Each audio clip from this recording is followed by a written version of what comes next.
Peter, thank you so much for today. Can you share with us what was your childhood like? Thank you, Sabrina. Very nice to be here. I would really describe my childhood as diverse. I was lucky enough to be born and raised in South Africa, and at about the age 7 moved across to Australia. So from a very young age I'd experienced different cultures, different languages, different accents, different expectations. And what were your ambitions as a child?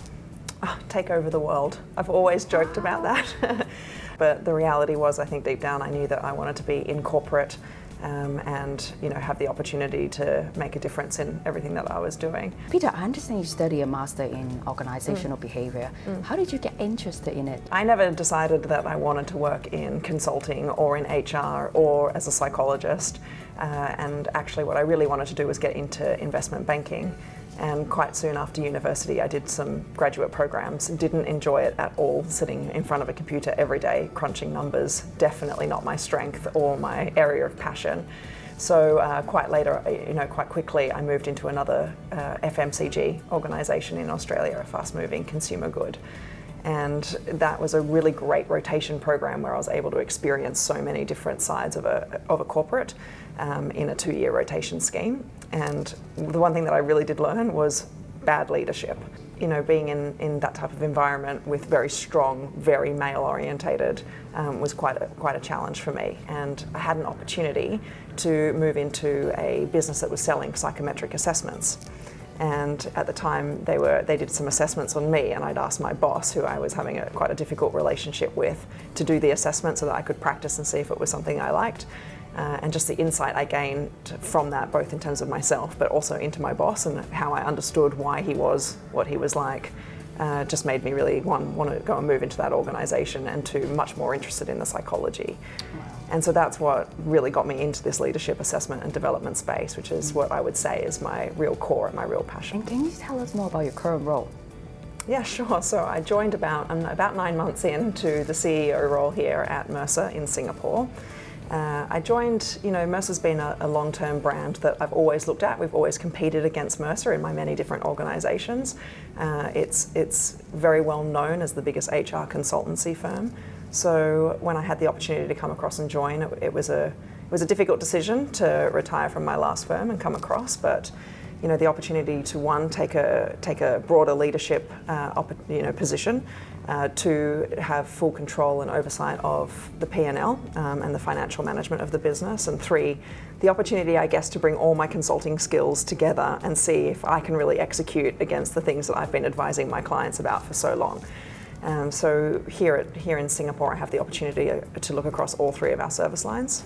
We have a health business, which is our employee health and benefits and broking business. We have a wealth business, which really looks at our investment advisory and management expertise, helping companies with pensions.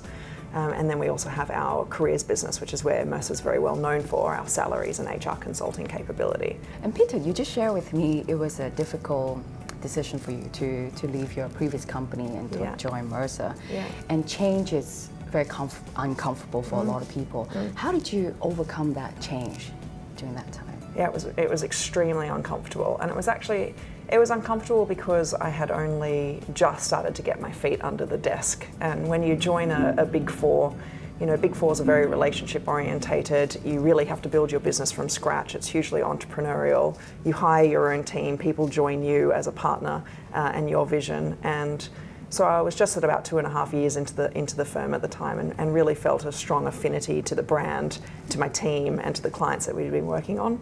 So it wasn't so much that it was a difficult decision to leave to join Mercer, but it was a difficult decision to leave at the time that I was in. I felt like it was a little bit premature. And that was really hard for me to try and reconcile whether it was the right thing to do or if I should stay and make sure that I gave more time to the business that I'd been trying to build. I've got some very strong mentors that have known me for a long time, and a lovely managing partner in the firm that I was in, where I was able to just have a dialogue and ask for advice. And it's very rare that you get an opportunity to take a CEO position, especially as a lateral hire, especially as somebody quite young. And these things don't come around that often, and it was a big question around, was I ready to lean in and take the opportunity?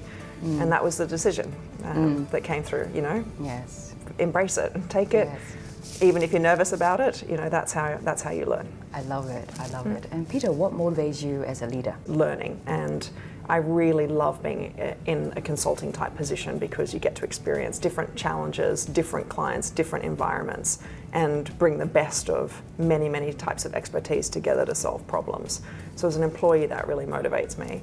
As a leader, it's a different shift. It's about really seeing if we can help the entire organization pivot in the right direction.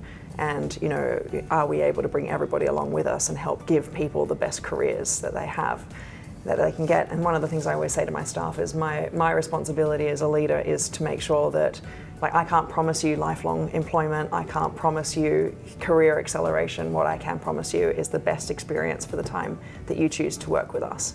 It won't always be fun, it won't always be easy, but you will definitely walk away with a significant amount of personal development and growth. And that's what, if I can do that for people like my former bosses have been able to do for me, then that would make me very, very satisfied. As a female leader managing such a big team, Peter, what have been the main challenges you have faced? As per any leader, there's many difficulties that we face. One of the biggest issues is how do you manage BAU, you know, business as usual, right, while trying to change the business at the same time? How do you make sure that you're motivating people and sending the right clear message so that people all align and buy in? How do you make sure that there's resiliency in the business and helping people understand that change is inevitable and be comfortable with being uncomfortable? And I think that one of the big key takeaways for me over the last 9 months is how do you also maintain the energy yourself throughout that period? Because you do have to be front and center a lot of the time. You do need to be hugely energetic, motivational. You have to have strong attentive skills. You have to be able to listen. You know, you have to give everyone your due attention. And at the same time, you also need to find time for, one, yourself to make sure that you're learning, and two, find some time to have some form of personal life, if that's possible, outside of work. Yes. So I think it's a juggle of time at this stage, and I think that affects all leaders, and that affects a lot of our employees. And Peter, who have been your role models? I like Michelle Obama for her poise and the way that she can handle and be herself in front of the cameras and go through some of that extreme criticism at the time, through to people like Kris Jenner, who I think are completely changing the face of business and social media, and you've just got to give credit to massive empire building, through to people like, you know, my father, who was extremely successful, and my mother, who chose to be a stay-at-home mum and actually was the one that really made us a family. Peter, throughout your career journey, what have been the greatest lesson you have learned? If I think of greatest lessons, I'd probably try and roughly categorize them into 4. One would be, know what your end goal is, but you don't necessarily have to have a plan. And when I think about that, what that means for me is, you know, a lot of us used to talk about what our 5-year plans were when you're thinking about career self-development, being very structured about what it is that you want. But for me, I think if you know what success looks like to you and you can hold to what true success is, how you get there doesn't matter. And if you don't have a plan, it makes you a lot more flexible and more agile to take opportunities as and when they come along.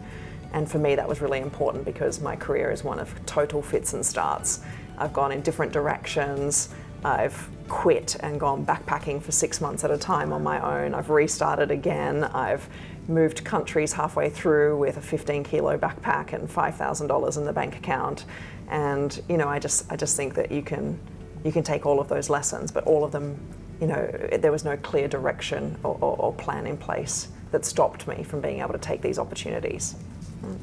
The other one would be open to all opportunities and lean in. I think you have to be able to know what's right. You know, we talked about balance for better and work-life balance, and I do believe that you can have it all, you just can't have it all at the same time. So throughout that period, make choices, and it's all up to a choice, and know what you want to do. And there's been times in my life where I just think, okay, this is my career turn now, and it's a very dedicated 1 to 2 years of focus on your career. The next time will be, okay, I need to finish my master's. So career comes onto the back burner, and it was 100% focus on completing my master's. So just, you know, really be able to lean in at the times that you want and know when other things are more important than that. One of the things I would say from a lesson learned is no one can give you a mentor. You choose a mentor and that person chooses you. So again, make sure that you've got a wide access to people that you respect, and over time you'll build really strong mentor relationships. And for me, I would say that I pretty much owe my career to 3 very important mentors, very senior men who I either worked directly with or they were clients of mine at the time, and people who just took an interest in my career and really helped me. And these are the people, in terms of more than just being mentors, played active sponsorship roles. So would help me with new jobs, would give introductions, would be endorsements, would give me an endorsement for a new role I was going for, would help me practice for an interview in advance.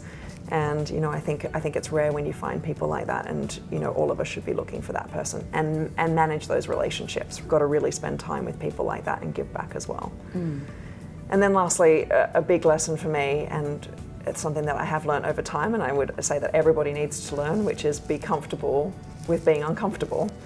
The world changes. Every time you make a decision, there is no guarantee until you've executed against that decision that will be what you are required to do. And it's okay. People are very, very resilient. People deal with many, many issues in their life and come through the other side. So as long as we're embracing all of this change and making, the steps to improve ourselves or understand the lessons that we're learning, then I think that that's the strongest way forward. There's some amazing lessons that I've learned already. No. Yes. A long bunch of lessons after many mistakes, many trials, many successes. Exactly. Yeah. And Peter, I want to deep dive a little bit on the mentorship and sponsorship. Yeah. How can we manage the relationship with our mentors, with our sponsors? Well, I think it's a two-way relationship, isn't it? You're not going to invest, or you're not going to gain a strong relationship if somebody's only taking. So one of the things I always make sure I do is I just can't be ringing and engaging my sponsors or my mentors only for input that I need at that time. I have to make sure that I am staying connected to them, I'm sharing useful information. That they all live overseas now, and they're all doing very, very different things, but I just make sure I keep them up to date with what I think would be of use to them. I've continued to engage a few of them in my business around come in and please speak to my teams, meet my people, let me introduce you to some other clients that you might find of use, and then they've been able to get work through that as well. So, I think it's a two-way street, and you've got to make sure that you're really fulfilling that relationship properly. Yeah, thank you for sharing as well. Yeah. And Peter, I'm being a little bit selfish because I want to know more about your backpacking experience. Where did you go? What did you do? What made you decide to, I'm just going to stop, and took a 6 months off?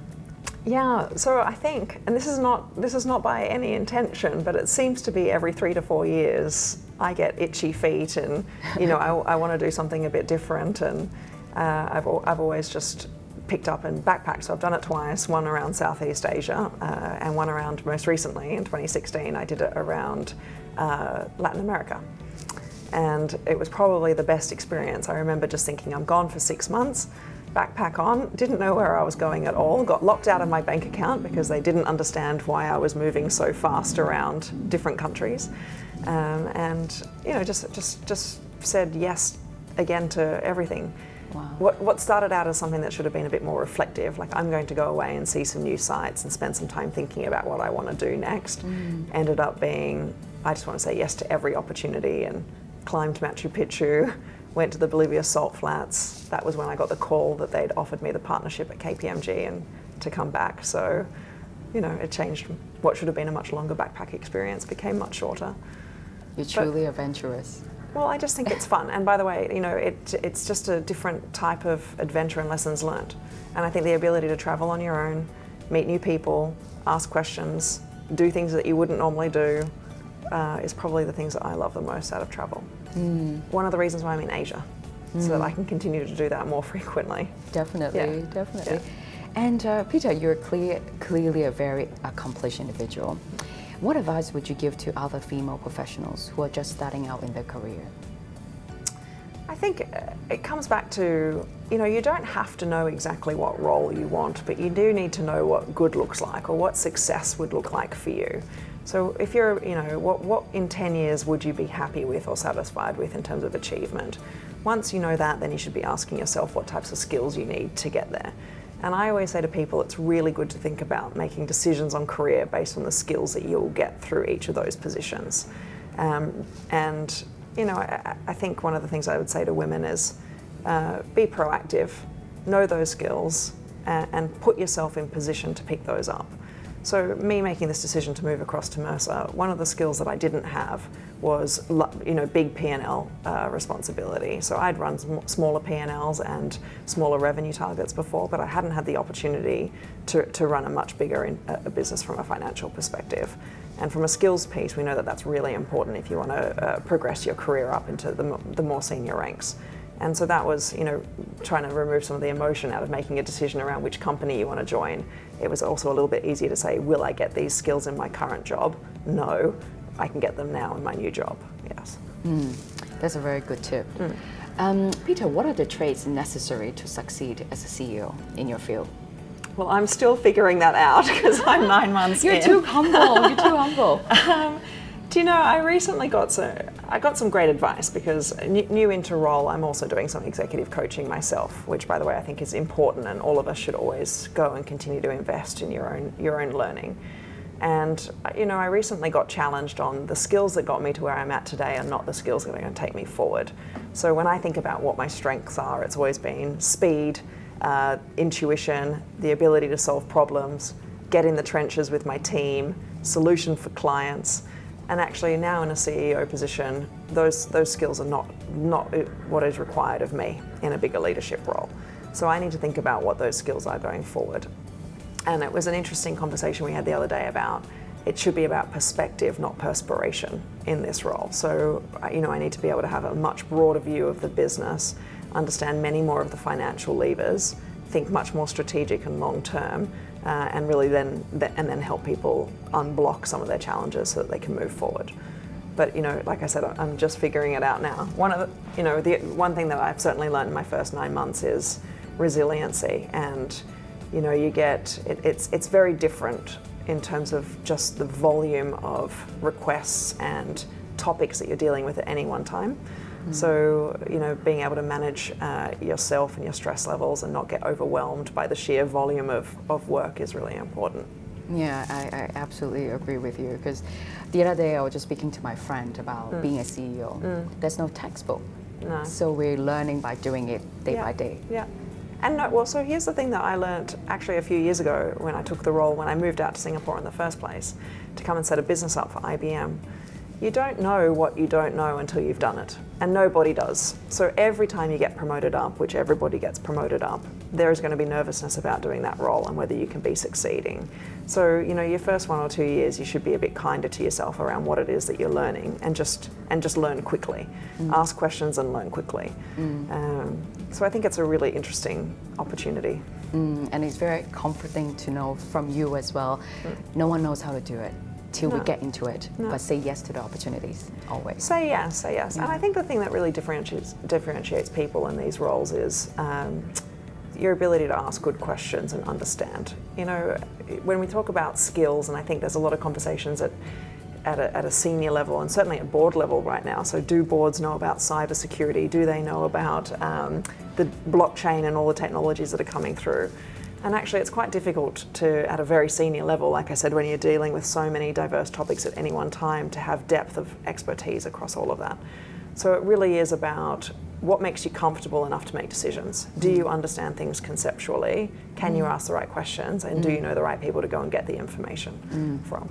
As the CEO of Mercer and a global business leader with a strong interest in the future of work, in your opinion, what roles are most likely to be disrupted or automated? I think every role is going to be disrupted. That doesn't mean that all roles will be automated, but I think pretty much most roles that we are doing these days will have elements of the job role that can be automated, or at least synced with technology at the same time. So I would expect, as we develop in this future of workspace, that many more of us will be leveraging technology to do many more of the core standard pieces of work that we do. We did an activity recently with some clients which asked people to list their daily activities and how do you spend your time throughout the day, and then throughout that really get into the question around what is standard, what could be done if you had information provided, could that shrink time spent. And even me, when I did that activity, more than 30% of my current time could be automated. And that's things like better sourcing of information, more access to, faster sorting through emails, not having to go and speak to so many people because data is curated for you to make decisions more real time. Things like that will free up a lot more time that allow you then to spend more time with people and clients and making the decision. And Peter, how can female professionals stay relevant in the workforce of tomorrow? Well, I think it's back to skills. Collect as many skills as you can along the way. And that's not about deep technical skills. That is about understanding the technology out there conceptually, what it can do. It is about your soft skills, your ability to solve problems. It is about people management and getting the most out of people. So I would just say, be collecting that series of skills that you need to take you to whatever end goal it is that you're looking for. Thank you. And Peter, with a growing push by organizations to become diversity ready, how do we balance the concepts of diversity with the drive of cultural fit? That's a good question. And this is something that lots of organizations have really struggled with, right? Because when you think about culture fit, lots of people say, this idea of purpose, let's start there. Everybody's talking about, if we as an organization can come up with a purpose and attract people that match that purpose, and work in the ways that we need them to be working in a way that is the value of our organization, then you get a really nice fit. And some organizations choose to say, we only want to hire people of that exact same style, right? That will fit the type of organization that we want. They could be different nationalities, they could be different ethnicities, they could be different genders, but they want the same type of style. So I would argue, is that diversity or not, right? Just because you and I might look different because we're from different backgrounds, yet we've been through the same type of schooling, have the same approach and work ethic and style, actually that doesn't really add any diversity into the business. It does from a demographic perspective, but not necessarily in terms of this diversity of thought and problem solving. So it really comes down to strategy. So some organizations, like I said, choose to say we want a very clear type of working. Like, so IKEA, for example, is very clear. You can go into any IKEA store around the world and it will be, your experience will be exactly the same. You'll walk the same floor, you'll interact with the same store clerks in the same way, they're trained exactly the same. Places like Johnson & Johnson, who are very, very big on diversity and inclusion, try and bring everyone together with their credo in terms of ways of working and then allow people to work around what that credo is to them. So, and then there are others that say, we won't determine a purpose or a vision. What we want is our staff to create that from scratch. So it comes down to really what you're looking to do as an organisation, and then if you can attract the right people. And Peter, what's your life motto? You're allowed to laugh your way through problems. I think it's the one thing that keeps me sane a lot of the time. Remember to laugh. Yeah, remember to laugh. And someone said to me the other day that was a terrible motto because it minimises the problem that we're doing, that we're working through, or it makes it look not as challenging. And I said that's exactly the point. I'm in a very different role. I consult on workforce strategy and making great places to work. When it's not a life-saving role, it can be. I hope that we contribute to communities and people. But I come from a different perspective of everything that we do is a problem, and it should be fun trying to solve that problem. And again, I spend 70% of my life at work, so if I wasn't laughing my way through the day, then I'd be quite a sad human being. That's absolutely true, but I think in all situations, sometimes we just gotta have a laugh. You do, Yeah. you do. Yeah. And you got to enjoy the people that you work with too. Absolutely. Yeah. And Peter, Half the Sky is a career platform for women, and it connects women to better jobs at companies that care. What do you think companies should do to broaden the talent pool to attract and retain female talent? There's so many things that companies should be doing. One, I definitely think companies, from a recruitment perspective, need to be very clear around the outcomes that they're wanting from the role. So we tend to put up job descriptions and you're talking about key responsibilities, whereas I think if we went from an outcome perspective, could you do these things and add this value? That would help people understand more about the intent of the role. So that just kind of pivots how to talk about the jobs that are available. Two, I think I'm a fan of looking at diverse slates and making sure that we've looked at all forms of talent pools. So I don't want to see 5 candidates that look the same. I'd like to see candidates from different backgrounds and make sure that we are asking the right questions and testing our assumptions. I think it's really important that is measured and reported against, because I think you can say these nice things, but if you're not actually measuring your diversity slate, or if you're not being proactive in terms of your number of part-time roles, etc., it just becomes something that you're talking about and not executing against. Walk the talk. Walk the talk. But I do think that companies have an obligation to look broader. We have a social obligation, but also at this stage, it's really, really hard to find talent. It's hugely competitive out there. We've got an aging workforce. We've got limitations in a country like Singapore with foreign labour as well. So you've got to think very creatively and very flexibly around the talent that you want to hire. Absolutely. Talent is in shortage, I think, globally. Yeah. Yeah. And there's significant talent pools. It just looks a bit different. Exactly. Yeah. And Peter, what are your thoughts on a platform like Half the Sky? Well, I think anything that provides people that don't have access or normal access to the roles and opportunities out there can only be a good thing. So I applaud you for the work that you're doing. Thank you. Thank you so much for supporting us as well. And Peter, your role is highly successful and stressful. So besides backpacking... Do I look stressed? No, not at all. No. How do you like to unwind? Oh, good question. I'm very lucky actually that I do enjoy my job. So I've enjoyed all my jobs. So when everyone says to me, "What's your hobby?" It's people think I'm quite sad when I say my work. But no, I really enjoy what I do. I think how do I unwind is with a good book and a glass of wine and a walk on the beach with my dog. Amazing. That sounds so relaxing already. I know. Actually, that would be quite nice to go home and do that now. Yes. Thank you so much, Peter, for your time today. No worries. Thank you, Yes, Sabrina. it's a wrap.